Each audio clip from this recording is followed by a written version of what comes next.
Hello everyone, welcome to the SQ Digital Learning Classes. I am Jitendra Kushwaha, Department of Pharmacy. Today I am going to deliver a lecture on pre-formulation studies from Industrial Pharmacy first for B Pharma 5th semester students. Let's start. इस lecture में introduction of pre formulation, definition of pre formulation, goals of pre formulation, physico chemical properties of pre formulation.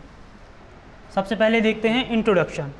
तो pre formulation is the branch of pharmaceutical science that utilizes biopharmaceutical principle in the determination of physico chemical properties of drug substance. यानी जो pre formulation pharmaceutical science की वो branch है जिसमें biopharmaceutical principal को utilise करके physico chemical properties को determine किया जाता है किसी भी जो न्यू ड्रग सब्सटेंस यूज़ कर रहे हैं।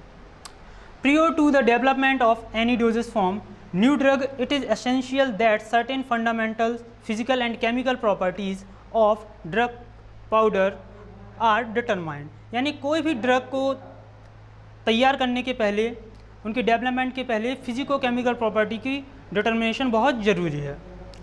दिस इंफॉर्मेशन में dictate many of subsequent event and approaches in formulation development. यानी जो भी फिजिको केमिकल प्रॉपर्टीज़ किसी भी न्यू ड्रग प्रोडक्ट की चेक कर रहे हैं तो उसके लिए उनकी जांच बहुत ज़रूरी है और उनसे रिलेटेड जो इन्फॉर्मेशन है वो जानना बहुत ज़रूरी है। अब देख लेते हैं प्री फॉर्मुलेशन क्या होता है। प्री फॉर्मुलेशन यानी ये दो वर्ड से मिलके बना हुआ है, प्री और फॉर्मुलेशन। तो प्री मीन्स होता है बिफोर और फॉर्मुलेशन यानी टू मेक, यानी बनाने के पहले कोई भी ड्रग प्रोडक्ट को तैयार कर रहे हैं न्यू ड्रग को, तो उनके बनाने के पहले उस ड्रग सब्सटेंस की पहचान करेंगे, किस प्रकार से क्या प्रॉपर्टीज़ हैं, तो वो सारी इसमें देखते हैं प्री फॉर्मुलेशन में। अब डेफिनेशन इसकी, the study of physical and chemical properties of drug substance before formulation of for the development of new drug या न्यू मेडिकेशन। यानी किसी भी न्यू ड्रग को बनाने के पहले फिजिकल या केमिकल स्टडी करना बहुत ज़रूरी है किसी भी न्यू प्रोडक्ट के लिए, वो कहलाती है अपनी pre formulation. Investigation of physico chemical property of the new drug compound that could affect the drug performance and development of an effective dosage form. Means physico chemical जो प्रॉपर्टी है किसी भी न्यू ड्रग प्रोडक्ट की, तो उनकी जाँच करना बहुत ज़रूरी है ताकि जो प्रोडक्ट बना रहे हैं उसकी परफॉर्मेंस कैसी रहेगी और कितनी इफेक्टिव रहेगी वो drug. The pre-formulation is the first step in the rational and development of dosage form of drug substance alone and when combined with excipients। यानी जो pre-formulation है सबसे पहला स्टेप होता है, कोई भी ड्रग प्रोडक्ट बना रहे हैं तो उस प्रोडक्ट को बनाने के पहले की जो स्टेप रहेगा वो pre-formulation सबसे पहला स्टेप रहेगा, जिसमें जो ड्रग बना रहे हैं या तो वो ड्रग अलोन उसको तैयार किया जाएगा या कई कुछ एक्सिपिएंट्स की सहायता से इसको तैयार किया जाएगा जो उस ड्रग को बनाने में उसको प्रमोट करते हैं। अब कुछ गोल्स हैं। Goals of pre formulation study, सबसे पहले to establish the necessary physico chemical properties of new substances. Means जो भी न्यू प्रोडक्ट बना रहे हैं उसकी पहले फिजिको केमिकल प्रॉपर्टीज़ बहुत ज़रूरी होता है पहचान करना। To determine kinetic rate profile, जो भी ड्रग प्रोडक्ट बना रहे हैं उसका काइनेटिक रेट प्रोफाइल अपन को एस्टेब्लिश करना होता है, डिटरमाइन करना होता है। टू एस्टेब्लिश फिजिकल कैरेक्टरिस्टिक्स, उनके फिजिकल कैरेक्टरिस्टिक्स देखने होते हैं। To establish compatibility with common excipients, जिन एक्सिपिएंट्स की सहायता से इसको तैयार किया जा रहा है तो उनकी कंपेटिबिलिटी भी देखी जाती है। To develop safe stable effective dosage form, जो प्रोडक्ट बना रहे हैं वो सेफ होना चाहिए, इफेक्टिव होना चाहिए और स्टेबल होना चाहिए।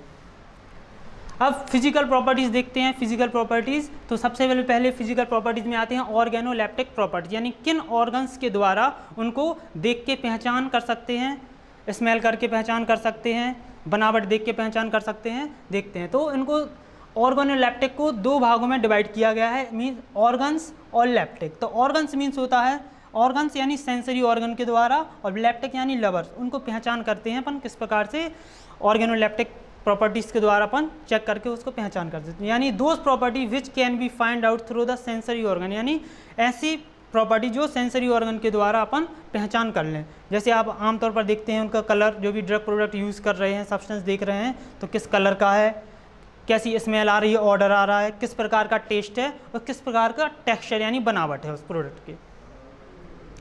अब फिजिकल प्रॉपर्टीज़, तो फिजिकल फॉर्म्स देखते हैं। तो जो फिजिकल फॉर्म्स यानी ड्रग कैन बी, तो ड्रग फिजिकल फॉर्म हो सकता है, सॉलिड भी हो सकता है, लिक्विड भी हो सकता है, गैसियस भी हो सकता है। अब मोस्टली आप देखते हैं कि सॉलिड फॉर्म में ड्रग्स को यूज़ करते हैं, तो जो सॉलिड्स रहते हैं तो ईजी टू फॉर्मुलेट, इनको ईजिली बनाया जाता है, स्टेबल होते हैं सॉलिड्स और ईजिली स्टोर एंड ट्रांसपोर्ट, इनको स्टोर कर सकते हैं और इनका ईजिली ट्रांसपोर्ट किया जा सकता है।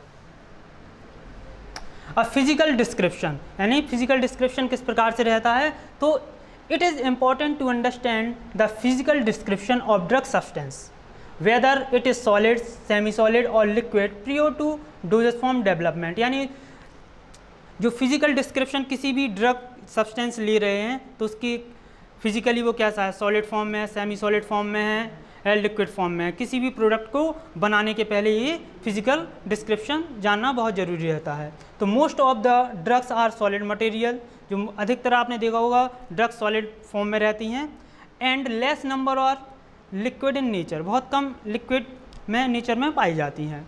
Liquid dosage form, liquid drugs have two problems in the design of dosage form. जो लिक्विड्स ड्रग्स रहती हैं उनमें दो प्रॉब्लम्स होती हैं, कौन कौन सी होती हैं। सबसे पहले होता है वोलेटिलिटी। तो वोलेटिलिटी में क्या होता है, they must be physically sealed from the atmosphere to prevent evaporation. जो वोलेटिलिटी रहती है यानी उनको फिजिकली सील्ड होना चाहिए, फिजिकली सील्ड होना चाहिए एटमॉस्फेयर से, क्यों, अगर उनको खुले में रख देंगे तो वो एवोपरेट हो जाएंगे, इसलिए फिजिकली उनको सील्ड होना पड़ेगा। They can not be generally B formulated into tablet. जो लिक्विड रहती है उनको ईजिली टैबलेट फॉर्म में नहीं बनाया जा सकता। The most popular form of oral medication, जो टैबलेट बहुत ज़्यादा पॉपुलर है ओरल मेडिकेशन के लिए। फिजिकल डिस्क्रिप्शन, फिजिकल डिस्क्रिप्शन में ही आगे देखते हैं, on the basis of their internal structure it can be. अब इंटरनल स्ट्रक्चर के आधार पर देख सकते हैं कोई भी ड्रग सब्सटेंस यूज़ कर रहे हैं जो ड्रग प्रोडक्ट बनाने के लिए, तो सबसे इसमें पहले है अपना एमॉर्फस फॉर्म। इनको दो डिफरेंस बताए गए हैं, एमॉर्फस और क्रिस्टलाइन फॉर्म में। तो जैसे डायग्राम देख पा रहे हैं आप, एमॉर्फस और क्रिस्टलाइन के बीच में डिफरेंस बताया गया है। तो एमॉर्फस में क्या होता है, in amorphous solid atoms and molecules are not arranged in definite lattice form में। तो जो एमॉर्फस फॉर्म रहता है वो एक डेफिनेट लैटिस फॉर्म में अरेंज नहीं होते हैं, आप जैसे देख पा रहे हैं कि वो अलग अलग फैले हुए देख पा रहे हैं। इसके बाद है अपना क्रिस्टलाइन फॉर्म। तो in crystalline solid atom and molecules are arrange in definite lattice form में। तो वो डेफिनेट लैटिस फॉर्म में अरेंज रहते हैं, जैसे आप देख पा रहे हैं इसमें कि क्रिस्टलाइन में वो सेम एक से अरेंज हैं, तो वो लैटिस फॉर्म में, डेफिनेट लैटिस फॉर्म में अरेंज होते हैं क्रिस्टलाइन। अब पार्टिकल साइज, तो particle size can be influence variety of important factor. जो पार्टिकल साइज रहता है वो कई वेराइटी में इंपॉर्टेंट फैक्टर्स मायने रखते हैं इसके लिए। सबसे पहले dissolution rate, suspendibility, uniform distribution, penetrability, lack of grittiness. जो भी प्रोडक्ट्स या पाउडर्स रहते हैं उसमें सारी प्रॉपर्टीज़ होनी चाहिए। Method of determination of particle size, किन किन मेथड्स के द्वारा पार्टिकल साइज का डिटर्मिनेशन किया जाता है। सबसे पहले सीविंग मेथड के द्वारा किया जाता है, माइक्रोस्कोपी के द्वारा किया जाता है, सेडिमेंटेशन रेट मेथड के द्वारा किया जाता है, लाइट एनर्जी डिफ्रैक्शन के द्वारा किया जाता है, लेज़र होलोग्राफी के द्वारा किया जाता है, कास्केड इम्पैक्शन के द्वारा भी पार्टिकल का डिटर्मिनेशन किया जाता है। पार्टिकल साइज, तो particle size is characterize using these terms. तो जो पार्टिकल साइज है इन टर्म्स के द्वारा इनको इजीली आइडेंटिफाई किया जाता है। जैसे बेरी कोर्स, तो जो बेरी कोर्स रहेगा उसका अपर्चर 8 रहेगा, कोर्स जो रहेगा उसका अपर्चर 20 रहेगा, मॉडरेटली कोर्स रहेगा उसका अपर्चर 40 रहेगा, और फाइन उसका अपर्चर 60 रहेगा, और वेरी फाइन जो रहेगा वो उसका अपर्चर 80 रहेगा। यानी मीन्स जितना ज़्यादा अपर्चर उतना ही फाइन क्वालिटी अपन को पार्टिकल साइज दिख सकते हैं अपन। अब फ्लो प्रॉपर्टीज ऑफ पाउडर, किस प्रकार से फ्लो प्रॉपर्टीज रहती हैं पाउडर की। तो flow properties of powder can be affected by particle size, shape and density. यानी जो फ्लो प्रॉपर्टी रहेगी वो कई चीज़ों के द्वारा अफेक्टेड की जाती है, जैसे उसका पार्टिकल साइज किस प्रकार का है, शेप किस प्रकार का है और डेंसिटी उसकी कितनी है। The flow property depends upon the following. जो फ्लो प्रॉपर्टी रहती है इनके ऊपर डिपेंड करती है, कौन से, फोर्स ऑफ फ्रिक्शन, कितना फोर्स फ्रिक्शन लग रहा है, cohesion between one particle to another, आपस में एक पार्टिकल से दूसरे पार्टिकल तक कितना कोहेशन लग रहा है। Fine particle possesses poor flow property by filling wide spaces between larger particles causing lack and packing of densification of particle, यानी जितने भी जितना फाइन पार्टिकल रहेगा उतनी पुअर फ्लो एबिलिटी उनकी रहेगी, जिनमें क्या रहता है वाइड स्पेस को कवर करके कॉम्पैक्शन हो जाता है और वो उनकी फ्लो प्रॉपर्टी या फ्लो सही से वो नहीं हो पाती हैं। By using glidant we can alter the flow property, अपन ग्लाइडेंट की सहायता से फ्लो प्रॉपर्टी को बढ़ा सकते हैं। जैसे ग्लाइडेंट के एग्जाम्पल अपना हो गया स्टार्च, टाल्क, इनकी सहायता से फ्लो प्रॉपर्टी को बढ़ाया जा सकता है। Determination of flow property of powder, तो एंगल ऑफ रिपोज के द्वारा फ्लो प्रॉपर्टी को डिटरमाइन किया जा सकता है by determining angle of repose. तो इसमें क्या रहता है, एक greater angle of repose indicate poor flow, यानी जितना ज़्यादा एंगल ऑफ रिपोज होगा उतना ही पुअर फ्लो प्रॉपर्टी रहेगी। It should be less than 30, यानी जो एंगल ऑफ रिपोज होना चाहिए वो 30 से कम होना चाहिए। And can be determined by following equation, इस एंगल ऑफ रिपोज को इस इक्वेशन के द्वारा डिटरमाइन किया जा सकता है। जैसे tan theta equal to h upon r, where theta is angle of repose, h height of pile, r is radius. जो एंगल ऑफ रिपोज निकालते उसमें पाइल बनता है तो उस पाइल की कितनी हाइट है और कितना रेडियस कवर कर रहा है, उस कैलकुलेशन के द्वारा इसको इजीली एंगल ऑफ रिपोज को फाइंड आउट कर सकते हैं। अब एक टेबल बताई गई है angle of repose in degree, जो एंगल ऑफ रिपोज रहेगा वो डिग्री में रहेगा, और टाइप ऑफ फ्लो यानी किस प्रकार का फ्लो हो रहा है वहीं अपन बता रहे थे कि 30 से कम होना चाहिए तो एंगल ऑफ रिपोज उतना अच्छा रहेगा। तो लेस देन 25, अगर 25 से कम है तो एक्सीलेंट अपना रहेगा फ्लो प्रॉपर्टी, 25 से 30 है तो गुड रहेगी, और 30 से 40 है तो पैसिबल रहेगी, वहीं 40 से ज़्यादा है तो सबसे ज़्यादा पुअर हो जाएगा। यहाँ बात कर रहे थे अपन जितने ज़्यादा एंगल ऑफ रिपोज उतनी पुअर फ्लो प्रॉपर्टी रहेगी उनकी। Determination of flow property of powder, तो किस प्रकार से, और फर्स्ट हो गया अपना एंगल ऑफ रिपोज, इसके बाद है अपना measurement of free flowing powder by compressibility. Compressibility के से किस प्रकार से फ्लो प्रॉपर्टी को डिटरमाइन किया जाता है, तो also known as Carr's index, इसको कार्स इंडेक्स भी कहते हैं। तो कार्स इंडेक्स का फॉर्मूला है अपना Carr's index equal to tap density minus bulk density upon tap density into 100। इस एक फॉर्मूले के द्वारा इजीली अपन फ्लो प्रॉपर्टी को निकाल सकते हैं। It is simple fast popular method of predicting powder flow characteristics. इस मेथड के द्वारा, ये सबसे ज़्यादा सिंपल फास्ट और सबसे ज़्यादा पॉपुलर मेथड है, इसके द्वारा इजीली फ्लो कैरेक्टरिस्टिक्स को फाइंड आउट कर सकते हैं। डिटर्मिनेशन ऑफ फ्लो प्रॉपर्टीज़, अब कार्स इंडेक्स किस प्रकार का रहेगा और फ्लो प्रॉपर्टी कैसी रहेगी। ऐसे 5 से 15 रहेगा कार्स इंडेक्स तो फ्लो प्रॉपर्टी एक्सीलेंट रहेगी, वहीं 12 से 16 रहेगा तो गुड रहेगी फ्लो प्रॉपर्टी, और 18 से 21 रहेगा तो फेयर टू पैसिबल रहेगा, और 23 से 35 रहेगा तो पुअर रहेगी, और 33 से 38 रहेगा तो वेरी पुअर रहेगी। वहीं लेस देन 40 रहेगा तो एक्सट्रीमली पुअर। पार्टिकल शेप, अब पार्टिकल शेप देख लेते हैं। Particle shape will influence the surface area, flow of particle, packing and compaction property of the particle, यानी जिस प्रकार का पार्टिकल रहेगा उतना ही सरफेस एरिया, फ्लो प्रॉपर्टी उसी के ऊपर सारी चीज़ें डिपेंड करती हैं। ए sphere has minimum surface area per unit volume, जो स्फीयर यानी बिल्कुल छोटे छोटे कण गोलाकार रहेंगे वो सबसे कम सरफेस एरिया को कवर करेंगे अपने। Therefore these property can be compared for sphere and symmetric particles in order to dictate the shape। इसलिए ये प्रॉपर्टी जो रहती हैं कंपेयर की जाती हैं, जो स्फेरिकल और एसिमेट्रिक एक से रहते हैं और एक से जो नहीं रहते हैं उनको किस प्रकार से शेप्स या पार्टिकल शेप्स के द्वारा डिटरमाइन किया जाता है। सरफेस एरिया में आगे और देखते हैं। Particle size and surface area are inversely related to each other, जो पार्टिकल साइज एंड सरफेस रहता है वो इनवर्सली रिलेटेड रहते हैं ईच अदर से। Smaller the drug particle greater the surface area, smaller जितना पार्टिकल छोटा रहेगा उतना सरफेस एरिया कवर करेगा। Specific surface is defined as the surface area per unit weight SW, यानी अपना specific weight and unit volume SW short में बताया गया है। इस प्रकार के मटेरियल को यूज़ करते हैं जो पार्टिकल जो रहते हैं उनको सरफेस एरिया किस प्रकार से कवर हो रहा है।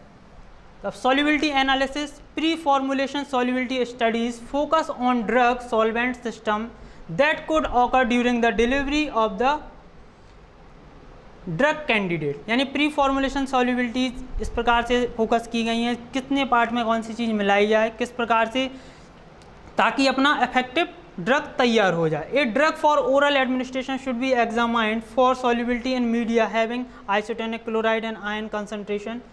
मेन किस प्रकार से ड्रग तैयार करके ओरली अपन यूज़ कर रहे हैं, इफेक्टिव होनी चाहिए। Analytic method that are particularly useful for the solubility measurement include HPLC, UV spectroscopy, fluorescent spectroscopy, gas chromatography। इनके द्वारा भी solubility analysis find out की जाती है। reverse phase HPLC offer the accurate and efficient means of collecting solubility data of drug। यानी जो reverse phase HPLC रहेगी उसमें accurate जो ड्रग का सॉल्युबिलिटी और डेटा है इजीली उसको कलेक्ट किया जा सकता है। अब डिस्क्रिप्शन ऑफ सॉल्युबिलिटी यानी किस प्रकार से जो ड्रग उसमें सॉल्युबल हो रहा है, तैयार हो रहा है। जैसे फ्रीली सॉल्युबल तो इसमें रहेगा वन पार्ट, अगर one part of solute is dissolve in solvent तो अपना रहेगा फ्री वेरी सॉल्युबल। फिर फ्रीली सॉल्युबल 1 से 10 रहेगा, सॉल्युबल 10 से 30 रहेगा, स्प्रिंगली सॉल्युबल 30 से 100 रहेगा, स्लाइटली सॉल्युबल 100 से 1000 रहेगा, वेरी स्लाइटली सॉल्युबल 1000 से 10000 रहेगा, इनसॉल्युबल अगर 10000 से ज़्यादा होता है। तो इस प्रकार से सॉल्युबिलिटी को निकाला जा सकता है। आयनाइजेशन कांस्टेंट pKa, तो जो आयनाइजेशन कांस्टेंट है हेंडरसन हेसल बैच इक्वेशन के द्वारा इसको फाइंड किया जा सकता है। जैसे इसमें एसिडिक ड्रग्स के लिए भी बताया गया, तो एसिडिक ड्रग के लिए जो अपना रहेगा pH pKa plus log ionise drug upon unionise drug. वहीं बेसिक ड्रग्स के लिए भी बताया गया है, तो इसका pH equal to pKa plus log unionise drug upon ionise drug. इस इक्वेशन के द्वारा ionisation constant easily find out किया जा सकता है। अब इसके बाद partition coefficient in the ratio of unionised drug distributed between organic and aqueous phase at equilibrium. यानी जो पार्टीशन कोफिशिएंट है इस प्रकार से एक रेशियो के से आयनाइज्ड और जो अपना किसके डिस्ट्रीब्यूशन हो रहा है between organic and aqueous phase के बीच में इक्विलिब्रियम होना चाहिए। यानी हाइड्रोफिलिक और लिपोफिलिक जो ड्रग रहती हैं उनमें जो फेज रहेगी वो इक्विलिब्रियम फेज में रहेगी, इसमें वाटर और जो एक्वस फेज रहेगी अपना ऑर्गेनिक ऑयल फेज हो जाएगी। Determination of solubility the following point should be considered. The solvent and solute must B pure, तो जो सॉल्वेंट और सॉल्यूट होना चाहिए अपना प्योर होना चाहिए।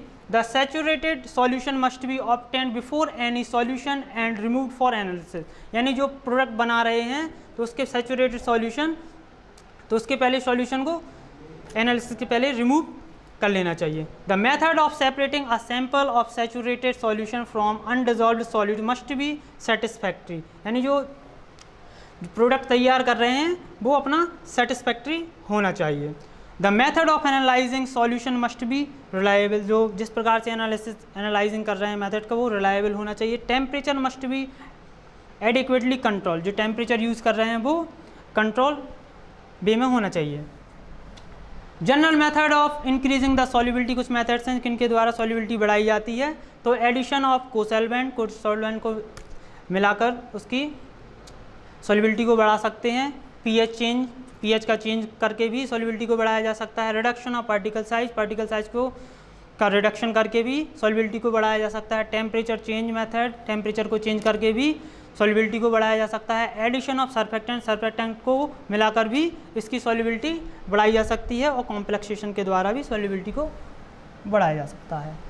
केमिकल प्रॉपर्टीज़, कुछ केमिकल प्रॉपर्टीज़ हैं जैसे hydrolysis, oxidation, reduction, polymerization, racemization, इनके द्वारा भी प्री फॉर्मुलेशन स्टडी में बहुत महत्वपूर्ण भूमिका रहती है। In this be studied about the degradation of drug substance, जो अपना केमिकल प्रॉपर्टीज़ रहती हैं इसमें पढ़ते हैं किस प्रकार से ड्रग का डिग्रेडेशन हो रहा है। Thank you.